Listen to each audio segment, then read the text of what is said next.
So hey homies, welcome back to another video of Soul Land and I hope कि तुम लोग बहुत ही ज्यादा अच्छे और मजे में होगे। वीडियो में आगे बढ़ने से पहले कहना चाहूंगी कि अगर इससे पहले के एपिसोड अभी तक चेकआउट नहीं किया है तो पहले जाओ और जाके उसे देख लो, वरना यहाँ तुम्हें कुछ समझ नहीं आने वाला। और अगर तुमने देख लिया है तो बिना किसी देर के आज के इस वीडियो को शुरू करते हैं। सो होमीज, जैसा कि हमने लास्ट एपिसोड में देखा था जहाँ पर यूहा को पता चला था कि असल में सन एंड मून एम्पायर की जो एक्सट्रीम नॉर्थ पे जो कमांडर है ये और कोई नहीं बल्कि मिस ज्यूजी है। और मिस ज्यूजी भी यहाँ यूहाओ को सही सलामत और जिंदा देखकर बहुत ही ज्यादा सरप्राइज थी। लेकिन अब वो और यूहाओ दोनों ही एक अलग अलग रास्ते पे चल चुके हैं, जिसके चलते ये दोनों ही अब एक दूसरे के दुश्मन बन चुके हैं। अब यहाँ पे मिस ज्यूजी अपने बेस कैंप में वापस आकर यूहाओ को पकड़ने की एक और प्लानिंग कर रही थी। वहीं दूसरी तरफ यूहाओ जो कि एक्सट्रीम नॉर्थ में चला गया था जहाँ पे स्नो क्वीन का घर है, तो यहाँ पर आते साथ ही स्नो क्वीन सारे के सारे जितने भी आइस बीस्ट और यहाँ पे जो 3 ग्रेट किंग्स हैं उन्हें बुलाती है और यहाँ अपना नया सक्सेसर यानी कि इस जगह का नया रूलर भी चूज करती है। और वो और कोई नहीं बल्कि वो अपने पुराने दोस्त टाइटन डीमन किंग को चुनती है। और यहाँ स्नो क्वीन के इस फैसले से पहले तो सभी लोग डिसअपॉइंट हो जाते हैं, लेकिन ये उनकी क्वीन का ऑर्डर था तो वो कैसे नहीं मानते। इसी के चलते वो एट द एंड सभी लोगों को मना लेती है। और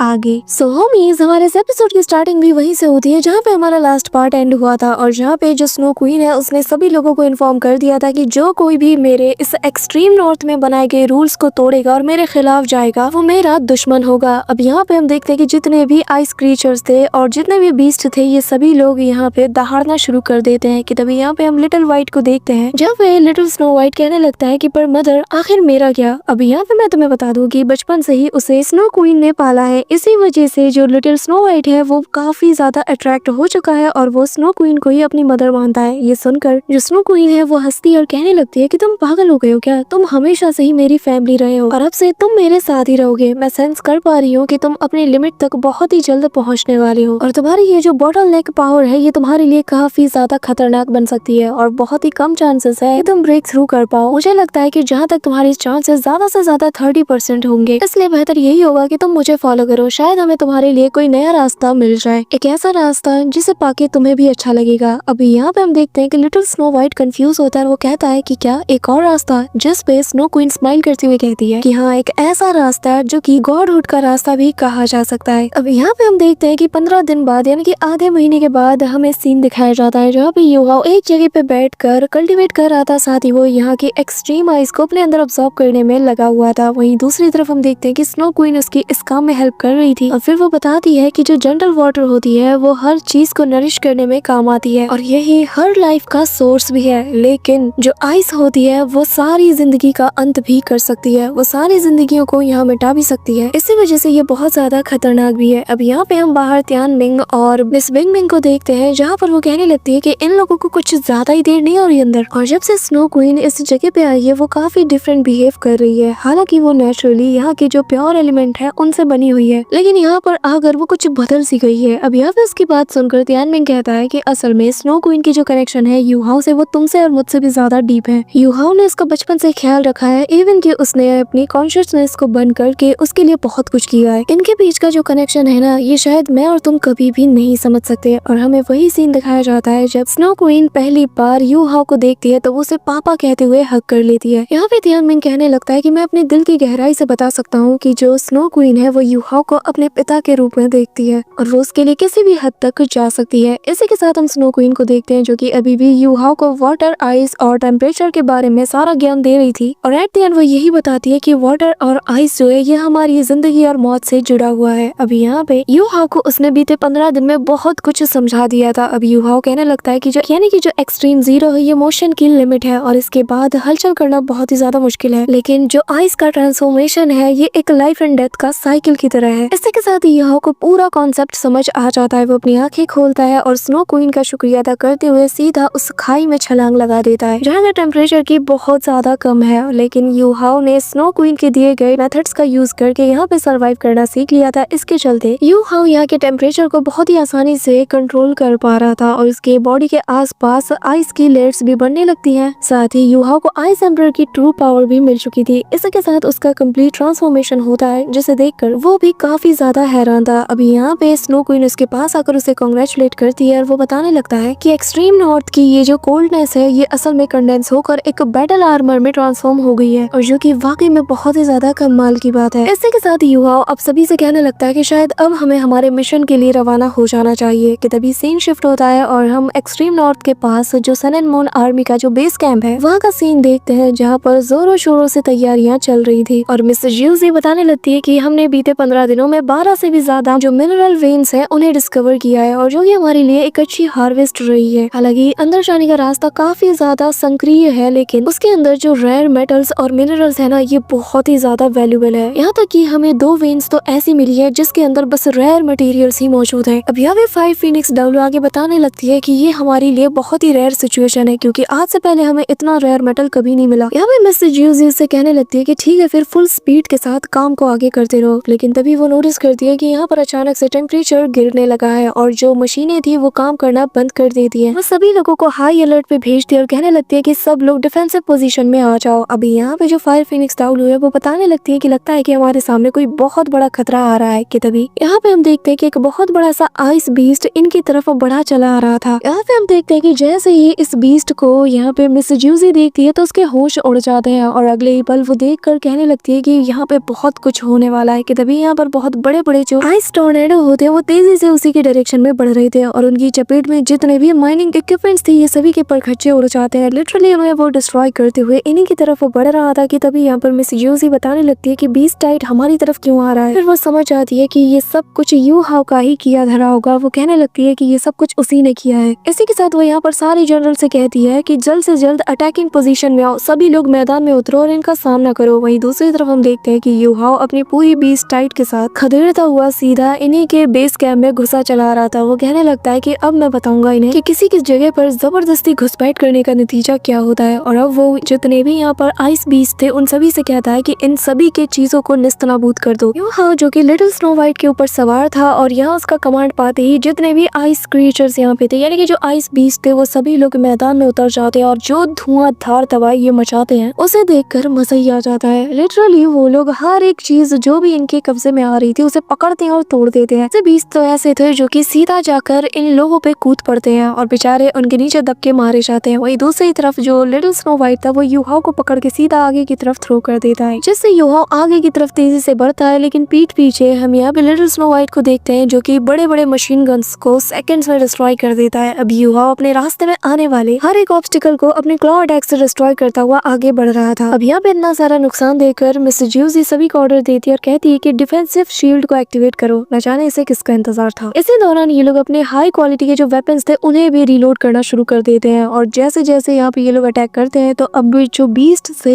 ये भी पीछे हटने पे मजबूर थे। मिस ज्यूजी इन पे लगातार फायर अटैक्स करने को कहती है, यहाँ तक कि वो हवाई फायरिंग का भी ऑर्डर देती है, जिसके चलते यहाँ पर जितनी भी बीस्ट टाइप थे इनकी हालत अब खराब हो रही थी। यहाँ पर हम देखते हैं कि उन सारे बीस्ट की बॉडी हवा में ऐसे उड़ रही थी जिसे देखकर यूहाओ को गुस्सा आ रहा था। लेकिन मिस ज्यूजी वो सभी से कहती है कि ग्राउंड पे जो हमारे दुश्मन है उन्हें इग्नोर करो और हवाई फायरिंग करो क्योंकि हवा में ज्यादा तैनात है। यूहाओ यहाँ पर इमीडिएटली बाकी के जो ग्रेट किंग्स थे उनसे कहने लगता है कि जाकर इस बैरियर को तोड़ दो। अब यहाँ पे इन लोगों ने जिस डिफेंसिव बैरियर को एक्टिवेट कर दिया था वहाँ पर उसे देखते साथ ही टाइटन डीमन किंग और जो यहाँ पर अपना लिटिल स्नो व्हाइट था ये सभी मिलकर उस पे एक जोरदार पंच मारते हैं, जिससे ये जो शील्ड थी ये ब्रेक होने की कगार पे पहुंच जाती है। जिसे देखते साथ ही फीनिक्स डब्ल्यू यहाँ पे अपनी सोल रिंग्स को एक्टिवेट करती है और कहने लगती है कि मेरे होते हुए ये कभी मत सोचना कि तुम लोग यहाँ कामयाब हो सकते हो। और अगले ही पल वो अपने फायर स्वॉर्ड को पूरी तरीके से अनलीश करते हुए इनकी तरफ चार्ज करती है। लेकिन यहाँ दूसरी बार हम देखते हैं कि जैसे ही टाइटन डीमन किंग मुक्का मारता है वो शील्ड क्रैक कर जाती है, पर तब तक फायर फीनिक्स डब्ल्यू उसके काफी करीब पहुंच चुकी थी और वो अपने स्वॉर्ड से उसके फेस पे एक जोरदार अटैक करती है, जिससे जो टाइटन आइस किंग है वो वहीं पे जा गिरता है। कि तभी यहाँ पर जो दूसरा किंग है वो आता है, इस पे हमला करने की कोशिश करता है, लेकिन ये फायर फीनिक्स डब्ल्यू कम थोड़ी है, वो उसके हर एक अटैक से डॉज करने लगती है। इसी दौरान लिटिल स्नो व्हाइट उस पे एक पंच मारता है लेकिन वो फिर भी इससे बच जाती है, लेकिन इसका इम्पैक्ट पीछे यूहाओ भी फील कर पा रहा था। इस दौरान यूहाओ पीछे मौजूद सारे बीस्ट से कहता है कि जल्दी करो, आगे बढ़ो, इन सभी के ठिकानों को हमें ढेर करना है। अब ये लोग आगे बढ़ रहे थे, वहीं दूसरी तरफ हवाई फायरिंग भी इन पे तेज हो जाती है। लेकिन तभी आसमान की तरफ एक बहुत बड़ा सा आइस वॉर्टेक्स बनने लगता है, जो देखकर फायर फीनिक्स डब्ल्यू का ध्यान उस पे जाता है। वो उसे देखकर थोड़ी पैनिक कर जाती है, लेकिन वो जानती थी कि अब उसे ही कुछ करना पड़ेगा और वो लेवल 9 की सोल टूल का यूज करना शुरू कर देती है। यहाँ पे इसका जो मैकेनिकल फीनिक्स था वो तेजी से अपनी पावर को अनलीश करते हुए आगे बढ़ रहा था। वहीं दूसरी तरफ लिटिल व्हाइट भी कम नहीं था, वो यहाँ पर अपनी स्नो पावर्स को एक जगह पे गैदर करके चारों तरफ आइस क्रिस्टल्स की एक बहुत बड़ी सी शील्ड बनाता है। है एंड देन उससे निकलते साथ ही वो सीधा उस आइस बॉल को अपने हाथ में ग्रैब करता है। इसी के साथ उसकी बॉडी भी काफी ज्यादा जाइंट हो जाती है और यहाँ पे हम देखते हैं कि वो जो लेवल 9 का सोल टूल था वो भी अपनी पावर को अनलीश करता है और बहुत बड़ा फायर अटैक सीधा वो उसकी डायरेक्शन में कर देता है। यहाँ पे लिटिल स्नो वाइट भी उस बॉल को पकड़ते हुए पीक कॉमेट शावर नाम का अटैक सीधा उसकी तरफ कर देता है और यहाँ किसी कॉमेट की तरह उसका अटैक सीधा जाकर उस लेवल 9 के सोल टूल के अटैक से टकराता है। दोनों में एक जबरदस्त क्लैश होता है, लेकिन इस मौके का फायदा उठाकर जो टाइटन आइस किंग था वो आता है और सीधा यहाँ फायर फिनिक्स डालू पे अटैक करता है, लेकिन वो दूसरे हाथ से इसे भी कंट्रोल करती है। उसके यहाँ पे दोनों विंग्स दोनों के अटैक को काउंटर करने में बिजी थे, जिसका मतलब ये है कि यूहाओ को यहाँ पे ओपनिंग मिल जाती है। वो आता है घुमा के एक जोरदार मुक्का सीधा इसके पेट में चढ़ता है, लेकिन तभी वो यहाँ पर अपनी पावर को अनलीश करती है, जिससे यूहाओ समेत बाकी के जो किंग्स थे ये भी बहुत दूर जा गिरते हैं। लेकिन यूहाओ खुद को संभालता है और आइस एम्प्रेस स्कॉर्पियन की ताकत का यूज करता है, जिसके चलते वो अपने 7th soul skill martial soul true body का यूज करता है। जिसके बाद हम यूहाओ का वही ट्रांसफॉर्मेशन देखते हैं और वो आइस एम्परर के फॉर्म में आ जाता है, जो कि दिखने में बहुत कमाल का लग रहा था। हम यहाँ पे कहने लगता है कि मेरी अल्टीमेट ताकत अभी तक मैंने दिखाई कहाँ है। इस दौरान यूहाओ यहाँ से दूर जाने की कोशिश करता है, लेकिन जो फायर फिनिक्स डाउल है वो उसका पीछा करती है और कहती है कि चोर कहीं के भागने की कोशिश कहाँ कर रहे हो। हाँ, जिसके बाद वो यूहाओ पे अटैक करती है, लेकिन यूहाओ लगातार पीछे की ओर हटते हुए उसके अटैक से डॉज करता है। साथ ही यहाँ पर बाकी के जो उसके साथी थे वो भी यहाँ पर उसकी हेल्प करने के लिए आते हैं, लेकिन इस मौके का फायदा उठाकर मिस ज्यूसी जो है वो अपने सारे लोगों को ऑर्डर देती है और कहती है कि सारे वॉरियर्स अभी के अभी उस डायरेक्शन में फायर अटैक करो जहाँ पर वो जाइंट सा बीस्ट मौजूद है। बस फिर क्या, ये ऑर्डर पाते साथ ही ये लोग उस जाइंट से बीस्ट के आसपास वही फायर अटैक कर देते हैं। लेकिन यहाँ पर ये जो बड़ा सा आइस टाइटन था वो तो बच जाता है, पर तभी फायर फिनिक्स डालू के ऊपर एक बहुत बड़ा हमला हो जाता है, जिससे कि वो जैसे तैसे डॉज करती है, लेकिन तभी बीच से यूहाओ इमर्ज होता है और एक जोरदार पंच उसके ऊपर जड़ देता है। लेकिन वो यहाँ पे उसके अटैक को अपने स्वॉर्ड से रोकने की कोशिश करती है, लेकिन ये एक्सट्रीम आइस उसके स्वॉर्ड को भी ठंडा करना शुरू कर देती है कि तभी एक जोरदार एक्सप्लोजन होता है और फायर फिनिक्स डालू पीछे की ओर हट जाती है। लेकिन तभी वो एक और फायर अटैक सीधा यूहाओ की तरफ कर देती है, लेकिन यूहाओ स्टारलीज ग्रास की पावर का यूज करते हुए एक जोरदार किक करता है हवा में और यहाँ बहुत से आइस क्रिस्टल सीधा उस फायर अटैक से जा टकराते हैं। लेकिन यहाँ पे हम देखते हैं कि जो फायर फिनिक्स डालू का ये जो फिनिक्स था ना, ये यूहाओ पे भारी पड़ जाता है और जैसे ही अपनी चोट से उसे निकलने वाला था कि तभी बीच में लिटिल स्नो वाइट आकर उसे एक जोरदार मुक्का मारता है, जिससे इस फिनिक्स का जो बैलेंस है वो बिगड़ जाता है और लिटिल स्नो वाइट उस पर दे दनादन अटैक करता है। लेकिन इसी दौरान जो फायर फिनिक्स डालू थी अब वो अपने पावर्स को एक जगह पे गैदर करती है और अपनी स्वॉर्ड को सीधा यूहाओ की तरफ पॉइंट करते हुए उसके ऊपर अटैक कर देती है। वहीं दूसरी तरफ यूहाओ वो भी फुल स्पीड के साथ उसी की डायरेक्शन में बढ़ रहा था। यहाँ पे यूहाओ भी अपना मुक्का सीधा उसकी तलवार पे दे मारता है। जैसे ही दोनों के अटैक आपस में कोलाइड करते हैं तो बहुत ही पावरफुल शॉक वेव रिलीज होता है। इसी दौरान जो आइस टाइटन था वो यहाँ इन सभी को एक एक पंचेस में निपटा रहा था। इतने बड़े बड़े एक्सप्लोजन